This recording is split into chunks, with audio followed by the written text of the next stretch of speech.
Hi,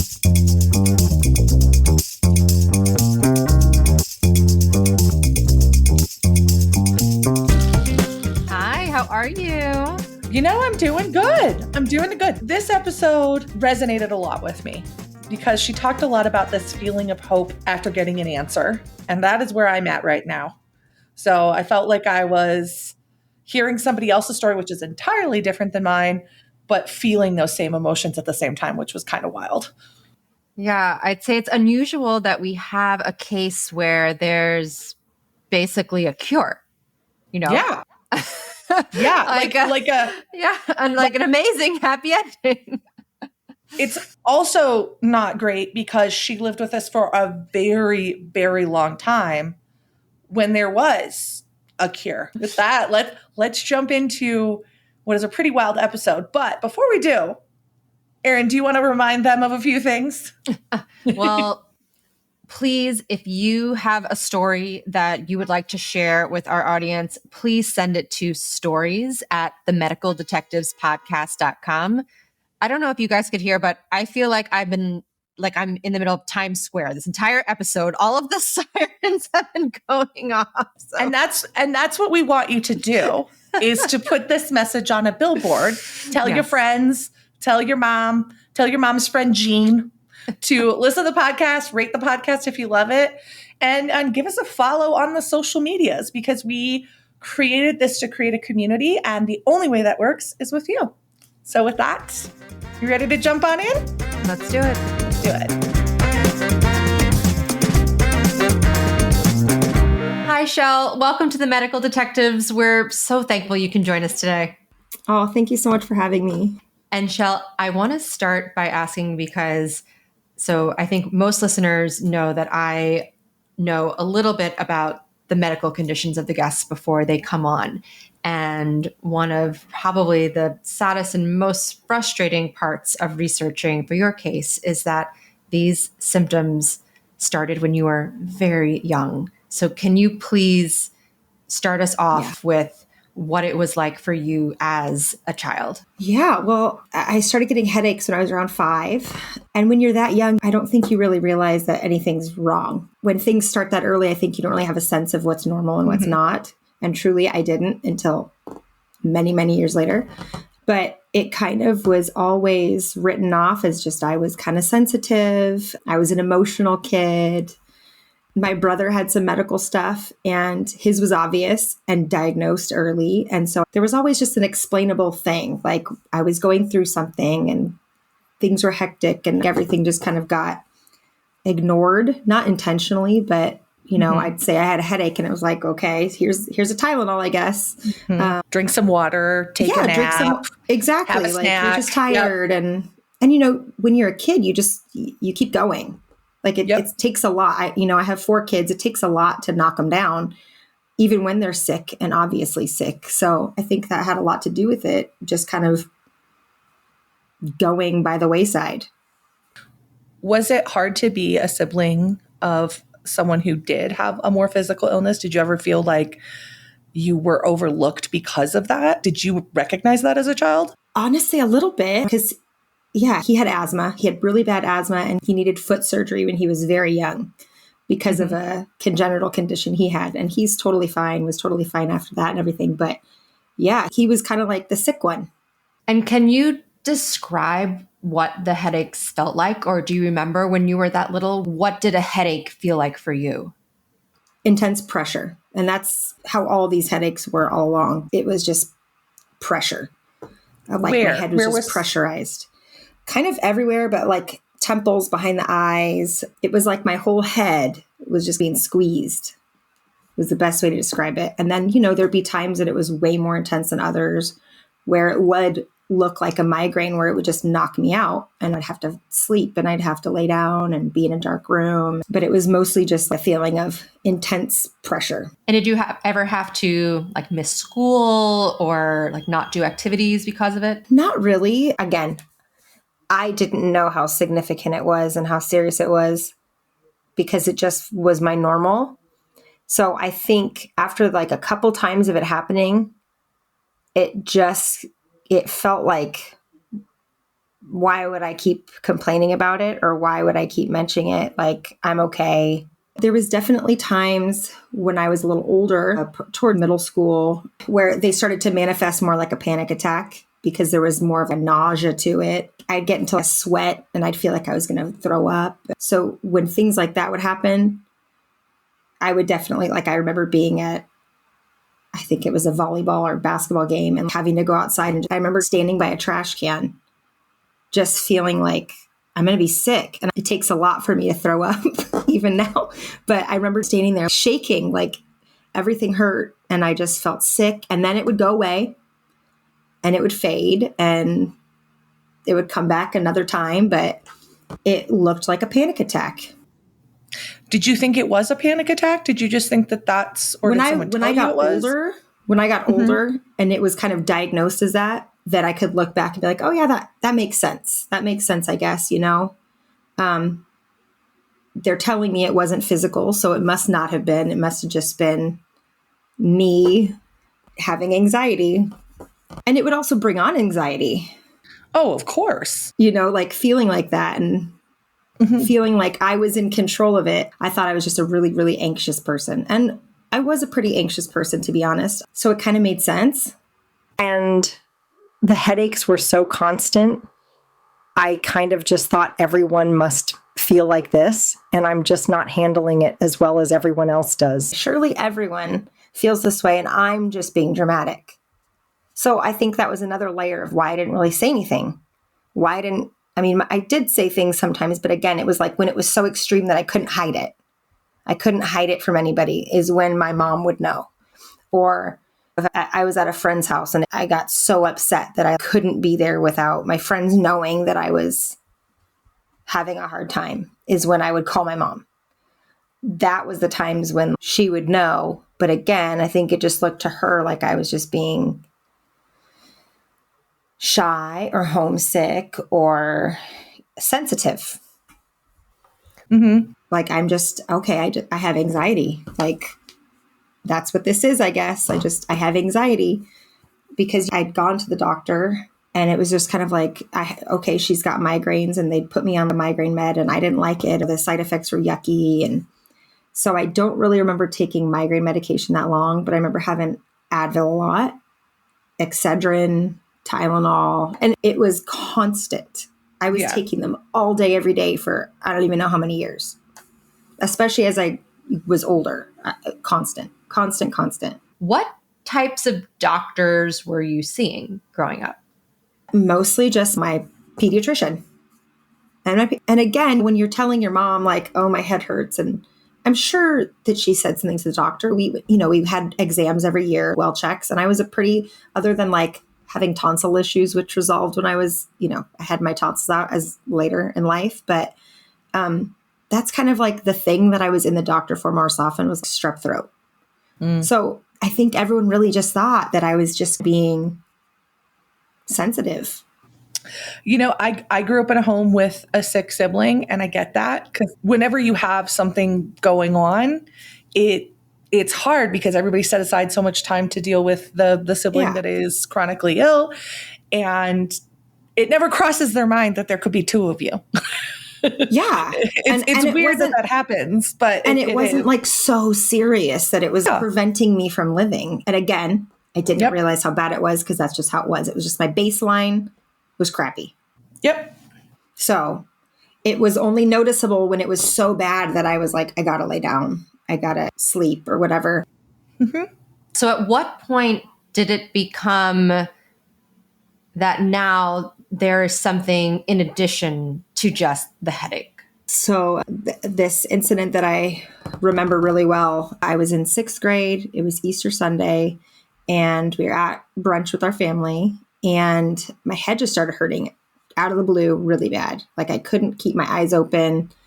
I was laying over a couple chairs at the table in the restaurant, and it was so bad. I remember thinking I wanted to get out of my body. It was so bad. And so my mom, it's Easter Sunday. She didn't have any Tylenol on her. So she went to, a drugstore. Something was closed. We had to go to another one. She ran in. She came out. She gave me the Tylenol. I started to eat it, the chewable. And immediately I threw open the car door and just vomited out everywhere.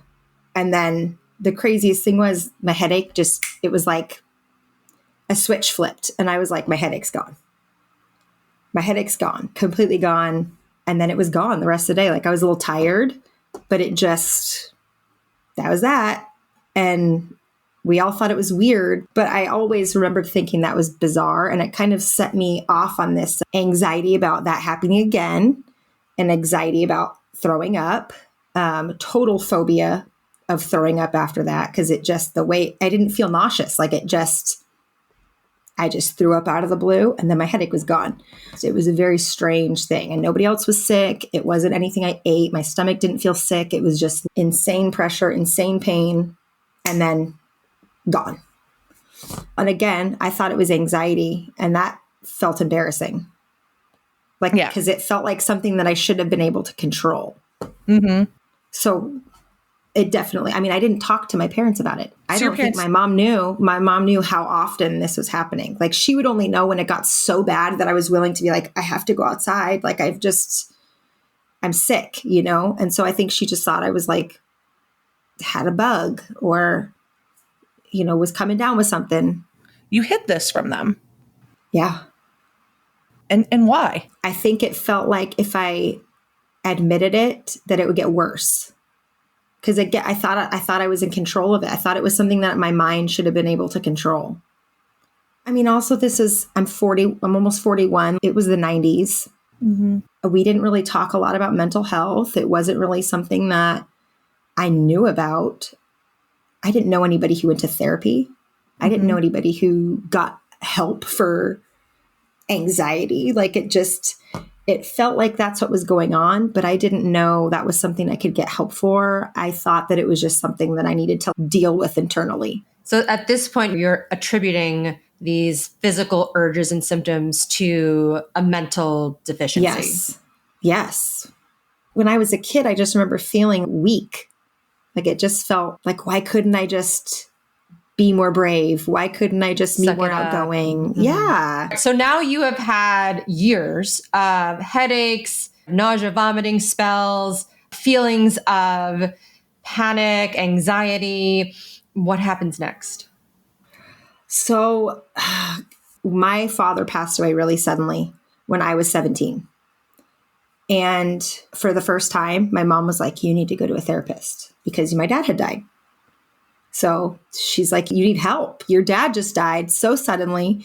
And obviously you need help. And I remember being at the therapist and thinking like, my dad dying obviously it was like a horrible, traumatic PTSD inducing experience. But at the time, I remember thinking all these things that I'm here talking about and complaining about and worried about have been going on for so much longer.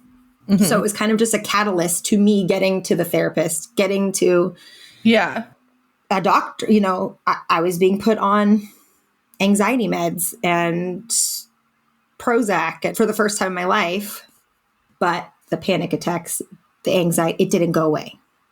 I was still feeling it. I was still feeling anxious. I was still feeling like the nausea spells and the crappiness all the time. And I just kept going through the motions. And once I got to college, I was definitely drinking, which I didn't really do before. I just I didn't go off the rails. It wasn't that bad, but there was definitely some self-medicating going on. And I also had a doctor, this was prior to legislation or different laws. My doctor basically would give me a prescription for Xanax for a month, and I'd go back a week later and be like, that wasn't enough. And so I just get more. And so I was just taking Xanax like it was Skittles for a while and realized that was happening. And I was able to stop because it scared me that was going on.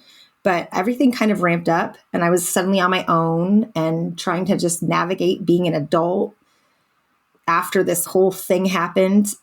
So again, there was explainable reasons for things to be getting worse. Because now the nausea and headaches were anxiety caused by the death of my dad. Did the Xanax help? Yes and no. The best way I could describe it, it felt like I could still feel everything. I just didn't care as much. Everything still felt crappy. I still had headaches. I still got the panic attack, nausea stuff, but it didn't consume me. I was able to ride through it. So it helped. But sounds like it helped manage the symptoms, but not prevent them or decrease their frequency. Yes. Yes. It kind of sounds like it allowed you to check out. It's almost like you could see all of this was happening, but it was like almost like it wasn't you. Yeah. So I was taking that through my sophomore year of college. So it did help, but I didn't notice that it actually, like I said, it didn't actually help. Like it just kind of made me not care as much. I mean, I know like it's in pop culture right now and popular with White Lotus and the lorazepam and all of that. But that like Parker Pills, like we are that generation, right? Of women that grew up with that crutch that was prescribed by our doctors. Yeah. Over and over and over. I would go to my doctors with physical symptoms, and that's what I would come home with, was a new prescription for a new antidepressant. So I was in college for 3 years. I was nowhere close to graduating because I had failed classes and I wasn't going to class, and I felt like crap. And again, it all just seemed mental health related or my dad related. Like, oh, she's just having a hard time. So I stopped college after 3 years. I ended up going back and finishing, but got a full-time job as a nanny. And there was definitely a few times that there would be some sort of incident where I couldn't go to work because I was feeling really off. And I remember my boss being like, were you out drinking last night? And I was like, no, I swear I wasn't. And like, no, I love my bosses, love them so much. But I remember thinking like, oh, they just think I'm hungover. I never missed work. And I felt so sick. And I remember thinking, is this just in my head? What's going on? Because again, then I'd sleep or whatever, and I'd feel fine the next day. Yeah. Everything would be fine. So it was understandable that he could think that like, oh, you just like, it's fine, Chelle, it's fine. But like, is that what's going on? And I'm like, no, I don't know what's going on. The worst days, it was like, I couldn't open my eyes. It almost felt like I was going to pass out if I stood up, but my heart would race. Like it was impossible for me to do anything. And luckily that was more rare, especially when I was a nanny and things like that. But there was definitely a few times that I'm like, I can't function today. There's no functioning in me at all. Whereas other days, like I'd still feel crappy, but I'd be able to push through and I'd be able to be okay and talk myself down. So that went on, and I'd go see doctors, and it was already getting to the point where I was viewing me going to the doctor as a waste of my time. I would go and they would just tell me, you have anxiety, you have depression, everything looks fine, your blood work's fine, you're good, you've got migraines. Oh well, eat better, drink more water, start exercising. And you never saw a neurologist or a migraine specialist? Never sent me to one, never ordered a scan. Nothing. Yeah. And then I met my husband when I was like 21, 22-ish. Ended up getting pregnant with my first son when I was 25. He was born when I was 26. Everything went fine. Obviously, I was no longer drinking. I was a full-time nanny. And so I was like pretty active. I had gained a little weight. Another factor was I was super thin my whole life, like concerningly thin to where I couldn't gain weight. And so when I did start to gain weight, I was super happy about it. It felt good. I finally was fitting clothes normally, and pregnancy was fine. Everything was great. I had an epidural with my oldest, which now I know was not a good idea. And yeah, things got worse. More headaches, the back pain and the sciatica kind of started, toes going numb. But again, I was a new mom. I was tired. I was breastfeeding. There was just so many things that it could have been. Yeah. And then I got pregnant right away with my second son. So it was back to back. Luckily with my second son, no drugs, no epidural, easy, uncomplicated pregnancy and delivery. I definitely did start getting sciatica during both my pregnancies, much more so with my second, just like shooting pain down my legs. My toes and my fingers would go numb pretty easily. My big toe on my left foot, I couldn't really feel. It was just numb all the time. And I'd mention it and they'd just be like, oh, that's weird. Like, okay, it must be like you got a pinched nerve or it's just pregnancy in your related, hands right? and like, feet? Yeah. Hands and feet numb. Like I would sit like this. If I sat like this for like, I don't know, a minute, my hand would be numb. It was constant. And then the pressure headaches accelerated. I couldn't really laugh, yell, cry, bend over quickly, exercise, anything. So I always kind of had a low-lying headache, but now it was almost like everything would kind of go black. Like it would hurt so bad that I couldn't see. And then it would fade. But I always had this low-lying headache, but then these like intense pressure headaches when anything was like, I'd get excited about anything or anything that could have caused pressure. I guess it was like the most intense pain. I stopped watching funny stuff. I'd have to really be cautious if I yelled or. I can't understand any internal medicine or primary care doctor or OBGYN who would feel comfortable enough thinking this woman is having intense pain laughing to not think that you needed someone else to investigate this. Well, and then those intense things that started happening when I was young too. And they were rare, but they became more increased. So I definitely had mentioned it to my doctors, but I thought, okay, this is just something that happens. Other people must have this too. I didn't think much of it until it got so much worse after I had my kids. It just got so much worse that it was noticeable all the time. I remember driving with my mom and I don't even know why. Well, I don't know why I had this, but we had a balloon and I was blowing up a balloon. And I remember being like, oh, I can't do that again. I can't ever blow up a balloon again. Like that was scary. So those things would happen. But again, then it would just like fade away and I wouldn't think about it until the next time it happened. And I'd think, well, surely if this was something horrible, I'd know by now because it's been going on for so long. But then I started to talk to my doctors more about it because it was kind of taking over my life. I was just feeling horrible all the time. And how were you able to manage taking care of a newborn and a toddler? Not well. Of course, I was diagnosed with postpartum depression. Yeah, of course, it was bad. I mean, it definitely, I will say after my second son, that was definitely postpartum depression for sure. That was going on. But would I have had it if I didn't have all these symptoms going on? I don't know. Probably not, because guess what? I had 2 more kids and didn't have postpartum depression after them. So I don't know. I mean, were you depressed because you had a child and your hormones changed, or are you depressed that you couldn't live? Yeah. I mean, how did it feel to not be able to laugh, to not be able to have like literally any emotional response? I felt crazy. I felt 100% crazy. How did your partner react to that? He just wanted me to get help. At one point, my second son was 1.5. He must have been like 2, right around when he was turning 2. I went into like pretty significant outpatient treatment where I was there 5 mornings a week from 9 to noon for, I think it was 6 weeks of just intensive therapy. There was this moment that I remember we were driving in my car. I can't remember what we were doing. We were coming home from like the pool, I think, with the 2 boys and my husband, and we were driving. And my husband just was like, Chelle, I don't know how much longer we can do this. How much longer can we do this? And then he made a comment of, I don't know what else to do after this. Like, do we need to get a divorce? Do we need to not be together anymore? Because what are we doing here? Like, you're miserable all the time. They deserve a happier mom. And I remember that it went through my head and I just thought, whatever.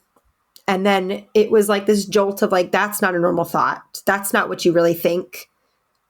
You really do care. You care. Like, why are you thinking that? And that's what prompted the outpatient therapy. Because I knew that wasn't normal. That wasn't me. That's not what I wanted. And it definitely helped.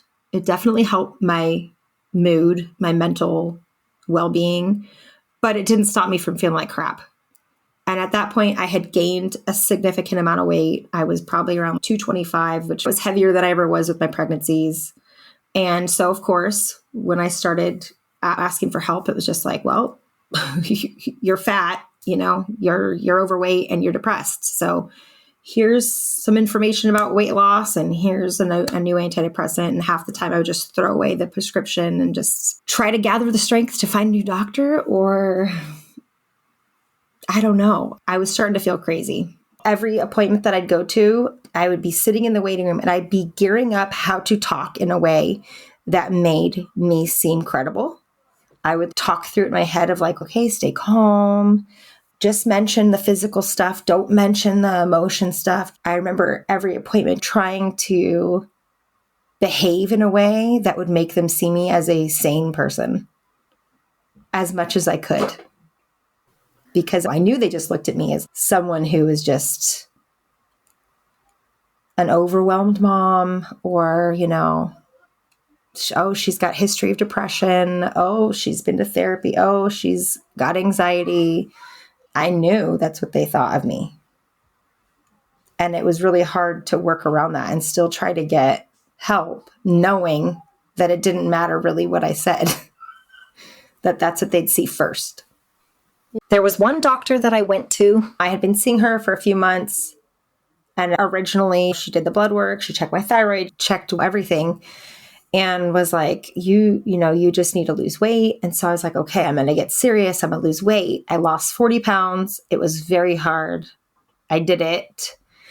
And I remember going back and being like, I still like this. My toe is still numb.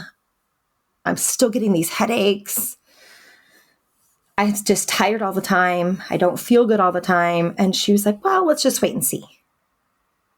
Let's just wait and see. And I'm like, I remember thinking, wait and see what? I did what you told me to do. You said that I'd feel better if I weighed less, and I weigh less and I don't feel better. So I left that doctor. They've been waiting and seeing a long time. That's all I'm going to say. Yeah. So with all this going on, what do you think that took from you in your life? Because you couldn't connect, right? I mean, I still, when there's things that should send me to the doctor now, I still second guess myself. I still think maybe I'm just making this up. Maybe it's not that serious. Maybe I'm just being a hypochondriac.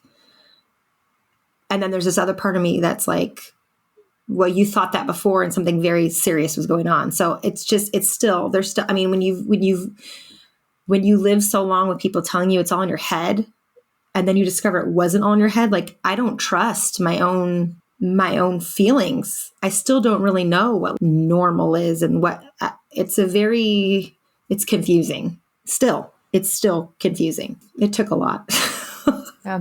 I mentioned this in the TED talk that I gave last week about misdiagnosis, but the misdiagnosis robs you of your confidence. Oh, right? 100%.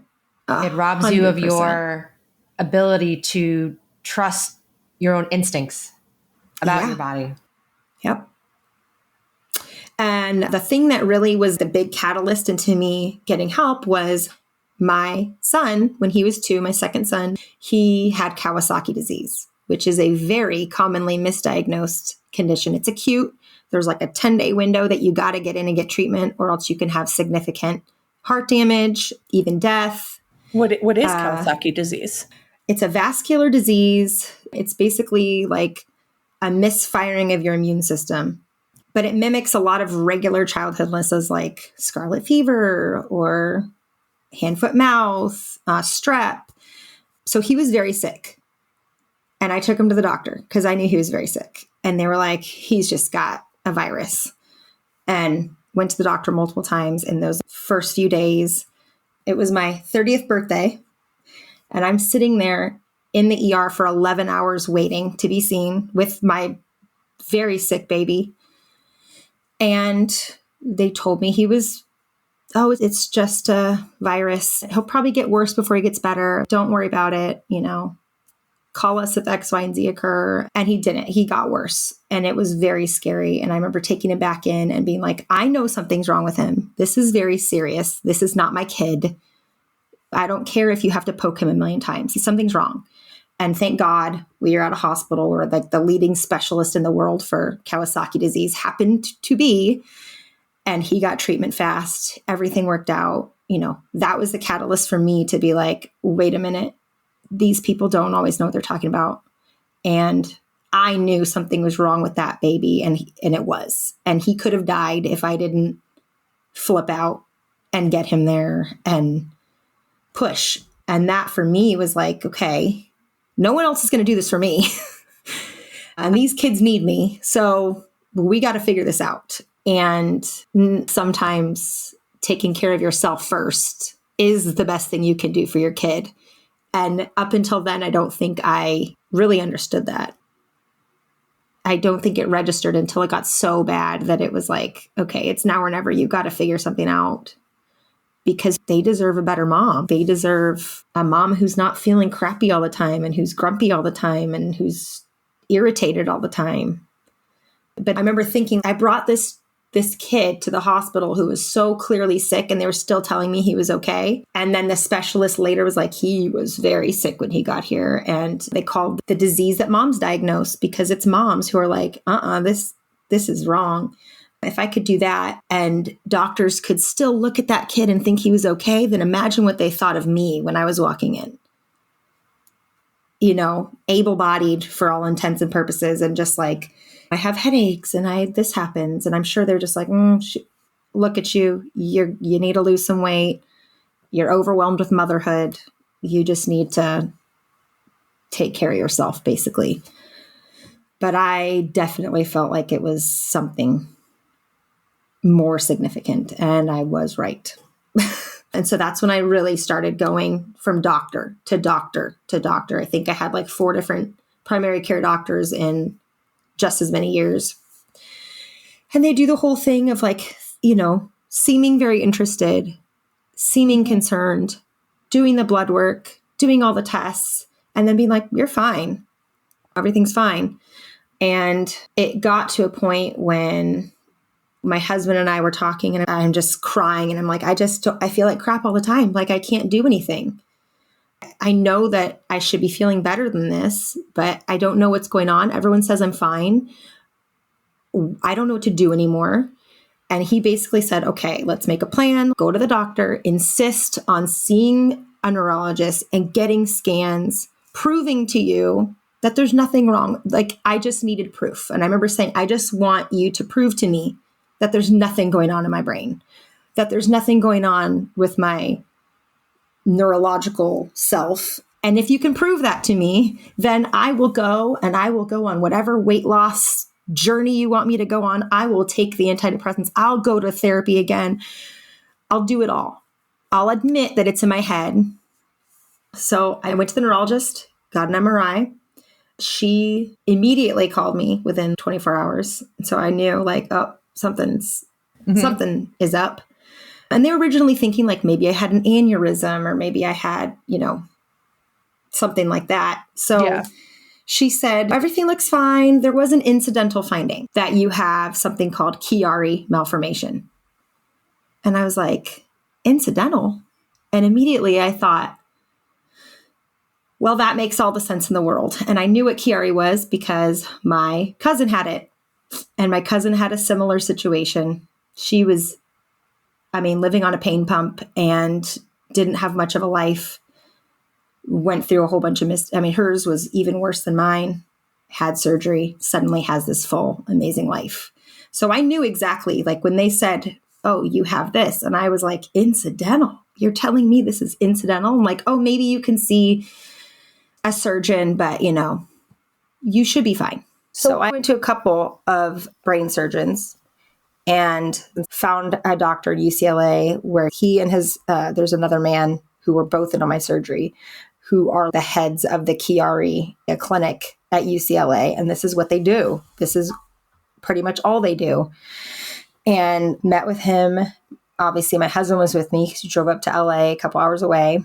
And he was the first doctor that made me feel like everything was going to be like he had a solution. He believed me. It was the first time that I was like, okay, this is real.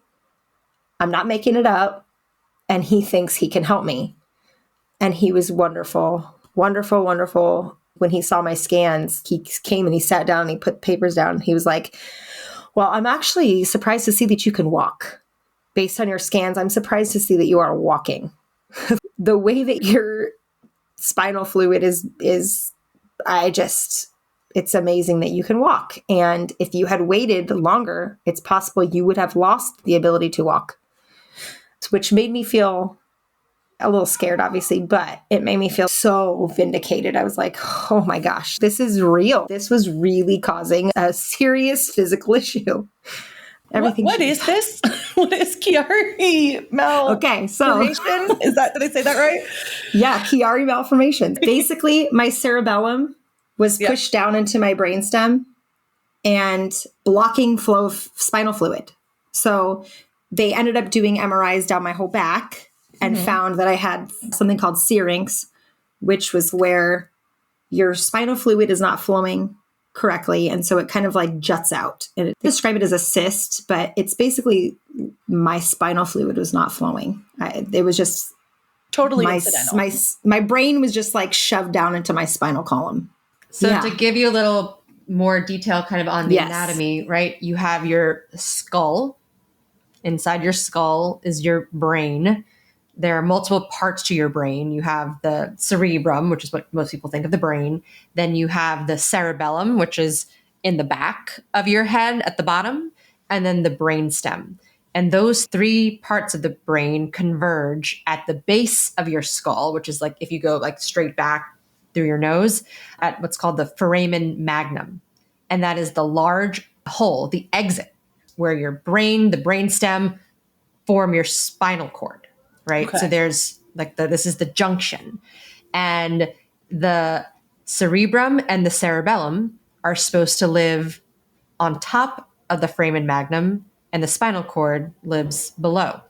Well, what happens in Chiari malformation is that for whatever reason, the anatomy of the foramen magnum or the anatomy of the skull is off, and that usually cerebellum herniates through that hole and then starts either compressing onto your brainstem or your spinal cord. And then also there is a free flow of fluid, which is the CSF, the cerebrospinal fluid, that goes around like in a circle, right? So it's what bathes your brain and your spinal cord, because your brain and your spinal cord are part of the central nervous system. They're all connected, one thing.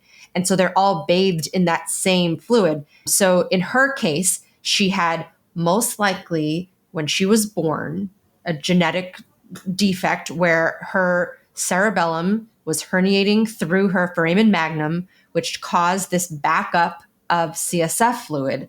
And again, you think of all of there's too much pressure inside. So everything that you were just describing aligns perfectly with the symptoms of Chiari malformation. And I will tell you that the fact that you had a family member who, had something similar. So the crazy thing though, it was my cousin by adoption. Oh. So we aren't genetically related.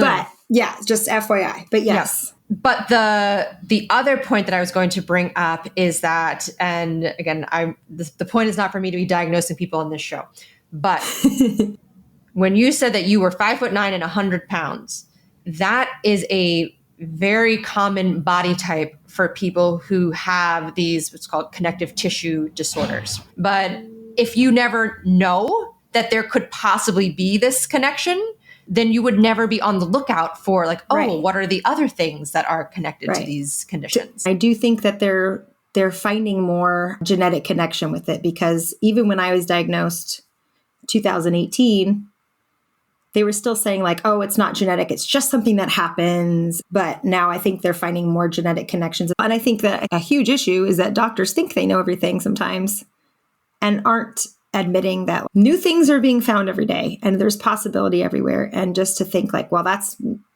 that's not a thing. Prevents diagnosis. And I've mentioned this before multiple times on the podcast, but this was, like the only quote I remember from medical school, but the eyes only see what the mind knows.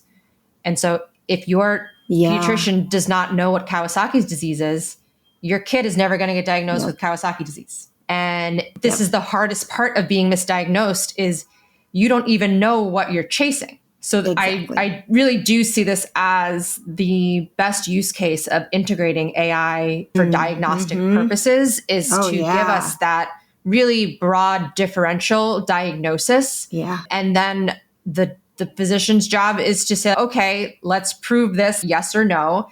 And there are some diagnoses that are what we call diagnosis of exclusion. Yes. We ruled everything out. So it's anxiety. Right? There's no physical blood test to say you have anxiety.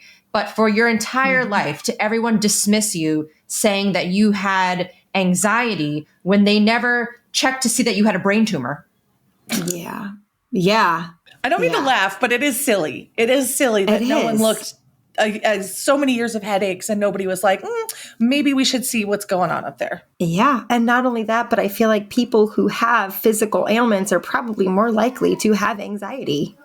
You feel out of control with your own body. Like it's a horrible feeling to feel like it doesn't matter what you do. Your body is working against you. And I think they all just thought I was crazy. And frankly, I believed I was crazy at that point. And so that's what I don't blame go them. Back to is you very early in this episode presented yourself as someone who is anxious and mentally needy. And I don't think that is true. I think you learned that through your medical journey and that makes me sad. Oh, yeah. Yeah. I think you internalized it. Yeah. And when so many people say it, then it must be true. Yeah. Yeah. Right. And when people who are in positions of power say it, your when doctors are telling you, your parents. I hope that someday, now that you have this diagnosis and have been treated, and as time goes on, that you can take that perception of yourself away. Because I don't think it's fair. It's gotten better for sure. But again, there's this aspect of like, when I do have something physical going on, there's definitely an aspect of like, okay, how serious is this? Is this actually something serious that I need to be going for? Or am I just freaking out because the last time there was something going on, it was something really serious? Like it could just be something not so serious, but the gauge for that is so off. And I don't know that's something that will ever be right for me ever. I don't know that I'll ever have a correct gauge of what's too much and what's not enough. I think as women, we get taught not to trust our bodies. Yeah. And so I think what you're describing is what a lot of women who have either gone through their own diagnosis journey or are still going through their diagnosis journey feel, which is at one point in time, you didn't feel good and you could recognize you didn't feel good and something was wrong. Yeah. But we're told so many times to ignore it, to overlook it, that you lost that fundamental connection with your body. And I think that we get taught to ignore that. It. And I think sometimes not only does it get put on anxiety, I think it also gets put on things like hormones, menstruation, pregnancy, menopause. These are all moments in our life where women are encouraged to really disconnect from their body because, we know that women go a little crazy during this time. So anything you're feeling isn't accurate. It's just that. Yeah. Yeah. And I think the biggest gift we can give our kids for people raising kids today is to help them not lose that. Because people who maintain that connection are the best advocates for themselves because they can tell without that fear that you have. Yes. Yeah. Definitely. And so after you have the brain surgery to, I'm assuming, decompress and open up the foramen magnum, what did you feel? Let's be fair. Brain surgery is no walk in the park. The recovery was bad. It was really painful. But there was immediate signs that things had worked. Immediate. My husband will say that, I don't really remember the first 36 hours in recovery in the ICU. They had to keep me alert enough to do neuro checks every, I don't even know what it was, half an hour, 20 minutes or so, which was awful. I just wanted them to knock me out. Like, just let me sleep through this, please. But they're doing neuro checks. And I believe my mom and my husband were there. And, they're checking, can you feel this? What's your name? Yeah. Blah, blah, blah, blah. And they're feeling my toes. And they said, can you feel this? And I was like, yes. And they kept moving on. My mom goes, whoa, stop. What did she just say? And she's like, she could feel this toe. And my mom is like, she hasn't been able to feel that toe for years. And then, all I said for like 2 days was, it hurts. It hurts. I don't remember anything other than significant pain. But I remember falling asleep like this in the ICU bed and waking up. And I remember saying, how long have I been asleep? And they said, I think like an hour. And I was like, I can feel my hand. It was crazy. I remember thinking, normally, if I had fallen asleep like that for a few minutes, I would have woken up and it would have been so painful and just pins and needles. And so that was like, okay, it worked. The main thing was it just felt like someone had released a valve in my head. All of a sudden, I was in a lot of pain. I still had a headache because I just had brain surgery, but it wasn't the pressure. The pressure was gone. You had hope is what you had. Oh, it was like, okay, it worked. It worked. I'm going to be fine. I'm going to get through this initial recovery, but I'm going to be fine. It's still crazy to me that I don't really need to take Advil anymore. When I get a headache now, it's because something is wrong, acutely wrong. Like I didn't drink water all day, or I'm getting sick, or, I have the flu. Like there's a reason for my headaches now. Whereas before it was just, I did not realize I literally was living with a headache every single day of my life, every moment of every day. I didn't even know. I didn't know until it was gone, which was the most insane thing ever.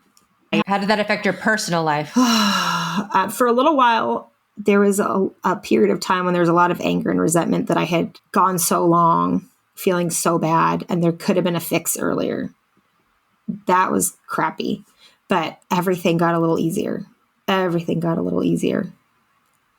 Not perfect, There's still, I feel like I'm going to have these muscles are going to be tight for my entire life because I spent my entire life tensed. Like that, yeah. So I still do have some residual stuff, but nothing like it was at all, which is huge. I just felt hopeful. I just felt like so many more things were possible, and I was so much more capable than I had previously thought. It's still kind of hard to believe that all that happened and that I'm on the other side of it. How do you think your life would have been if you hadn't had the surgery, if they hadn't found it out? How different do you think it would have been? Oh, God. I don't know how I could have kept living like that. I had hit a wall. I don't know how much longer I could have withstood that without some sort of relief. I can't imagine it. I can't imagine still going on like that right now. I have 2 children now that I could not have had before I had the surgery. I had my 2 kids before and then my 2 kids after, and there's no way I could have had 4 kids before I had the surgery. There's no way. Kids were off the table after I had my second and going through all that. There was no way. So that's probably the biggest thing. I always wanted to be a mom. I always wanted a lot of kids. 4 kids it's a lot. It's not crazy a lot, but it's a lot. And there's no way I could not have had more kids. There's no way. So that's huge, huge, huge, huge that I was able to do that. What would you do now if your 5-year-old came up to you and said they had a headache? I would march into the neurologist and make them give me an MRI. And actually that did happen. My second son was having headaches, and I did. And you know what? And they listened to me. They listened to me after that because they're like, oh, okay. She knows what's going on. And luckily, everything was okay with his brain. He needed glasses. But I definitely take their issues seriously because nobody else is going to. Who else is going to? Do you feel like you are able at this point to delineate what is a physical symptom and what is a mental health symptom? Usually, yes. Usually. But there's definitely still that voice in the back of my head of like, what if this is like before and it's something bad? And I have to talk myself down every now and then. And even, with my husband, like there was, I was having a headache and there was a couple days and I was just kind of off. And he's like, do you think your brain slipped? Like, should we go back? I'm like, I think I'm okay. I don't think it's that. Well, Chelle, I want to thank you so much for coming on and sharing your story. And, I think the reason why this really tugged at me was because you've been having these symptoms since you were 5 years old. Yeah. And what you said in the beginning, where you didn't even know that was not normal, right? That was always your normal. And what a sad and painful existence that must have been for you.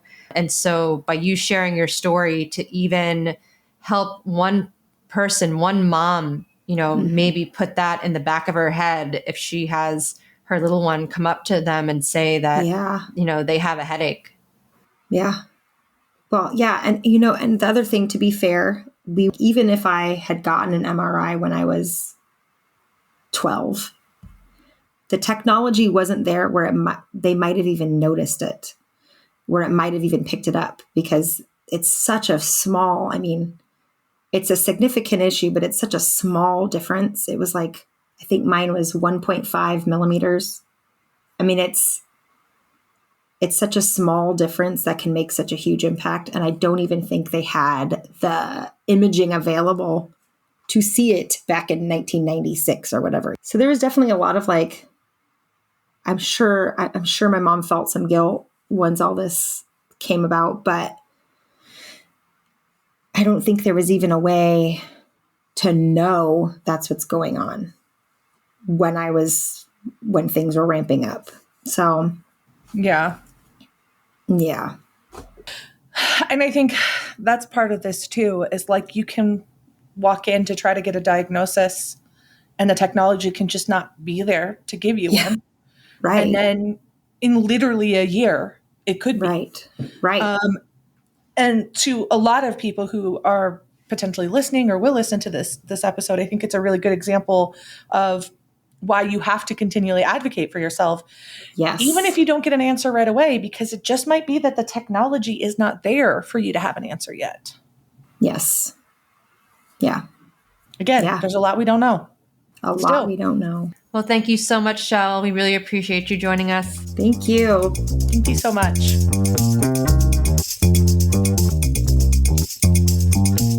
One thing that kept floating around in my head during this episode is, why do we have such completely unrelenting faith in doctors? And I'm not saying that we shouldn't trust doctors, but where did we believe that doctors were like all knowing, like God, right? Because in my mind, before I started my own medical journey, you went to a doctor and they knew every single thing. They knew every single thing. So if they told you didn't have something, then obviously you didn't have it because they knew every single thing. Where does that come from? Why do we believe that? Well, I think part of it is that is just how the system evolved. And part of that is,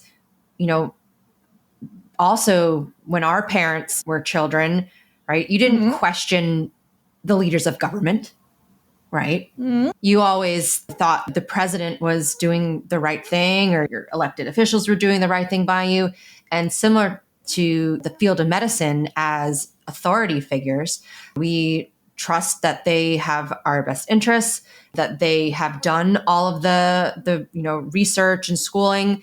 And I think that we've talked about this before, that before 40 years ago, when there were only a few hundred different diagnoses, that was probably the case where the physician did know and was the expert in this smaller subset of possibilities. But as the research has exponentially grown, it just outpaced the capacity for doctors to become all-knowing, while our perception had not changed. So even though we are in an age of hyperspecialization and we may just be very, very focused on a handful of diagnoses, the patients still believed that we know everything. And I think it's not that it's a failing of the doctors, but it's really a call to use new technology, which I talked about in the episode, to be able to supplement us and just be able to use tools to give the patients the best shot at getting the right diagnosis. I think too, it's a really good example of the fact that you have to advocate for yourself. You have to get to that doctor that uses the right tools. You have to get to that doctor that understands your condition. And if you don't feel like it's whatever you're told it is, then keep pushing. I also wonder, in some extent, if some of our belief in this kind of perception that doctors have every answer comes from the fact that the TV we consume around medical shows, they always get to some super specific, super rare diagnosis in like a 45-minute period, which, as many people on this podcast can probably show you, is not the reality. So even the media we have that mirrors medicine is unrealistic. And in terms of one thing that I think was another point to this episode was Chelle had these problems for as long as she could possibly remember, right? Since she was 5 years old. And for her, she didn't even realize that that was really abnormal, right? She thought that that was just part of being a kid. And when the 13-year-old girl has unrelenting abdominal pain, right, around her period, and she thinks that's normal, right? All the girls my age are going through this. And I think that's a really hard thing to understand, what is abnormal if I don't even know what normal is to begin with. And again, it's something where because she pretty much her whole life, people dismissed her symptoms, she really lost that confidence in being able to trust her body. And even after getting a diagnosis, she spoke about how she still doesn't really have that trusting instinct of what, is wrong. So I think it's helpful to, at least if your child is coming up to you with symptoms, acknowledge that they're having the symptoms, right? Not to say, oh, don't worry about it, or it's not that bad. Say, I hear you telling me you're having pain. I hear you telling me it hurts. These are at the baseline.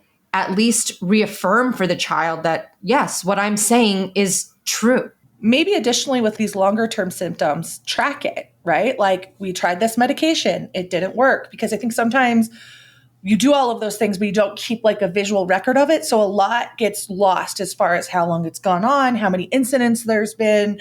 If you're seeing these things form a start of a pattern, having that information then becomes a tool you can use down the line to advocate for yourself or for your child. So I love documentation. I'm a data nerd, but I feel like as a parent, you can document for your child, but then you can also document for yourself. So then you can say like, no, this isn't just a once in a while thing. This happens, 4 times a week. It usually lasts for this long. This is what I feel. Also, it forces you then to become more aware of yourself and more aware of how you're feeling by forcing yourself to take the time and acknowledge it. And I'll just give a shout out. There's actually a company called Pictal, Pictal, run by a woman who has chronic illness. And she has created software that will help form a visual map of your symptoms and over time.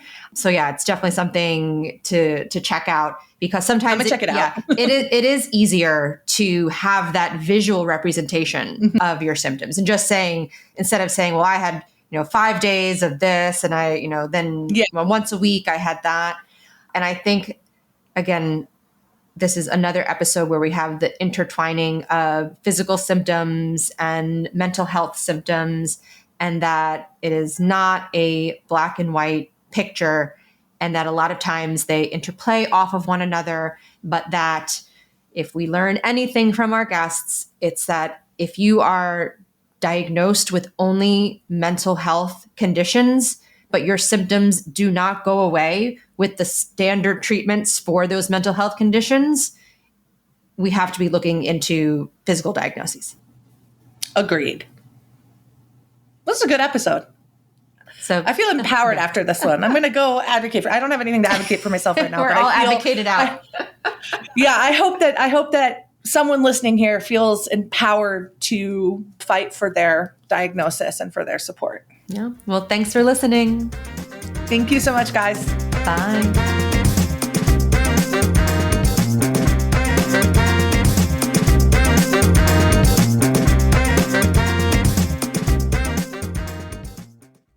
The Medical Detectives is a soft skills media production produced by Molly Biscar, sound designed by Shane Drouse. If you have a medical story you'd like to see featured on The Medical Detectives, please email it to stories@themedicaldetectivespodcast.com. The information provided on The Medical Detectives is for informational and entertainment purposes only and should not be considered medical advice. While we may feature licensed medical professionals, including doctors, we are not your personal doctors, and no doctor-patient relationship is established by listening to this podcast or interacting with our content. All discussions are general in nature and may not apply to your specific health situation. Always seek the advice of a qualified healthcare professional before making any medical decisions or taking any action based on the content of this podcast. Never disregard professional medical advice or delay seeking treatment because of something you have heard on this show. If you are experiencing a medical emergency, please contact emergency services immediately or consult a qualified healthcare provider.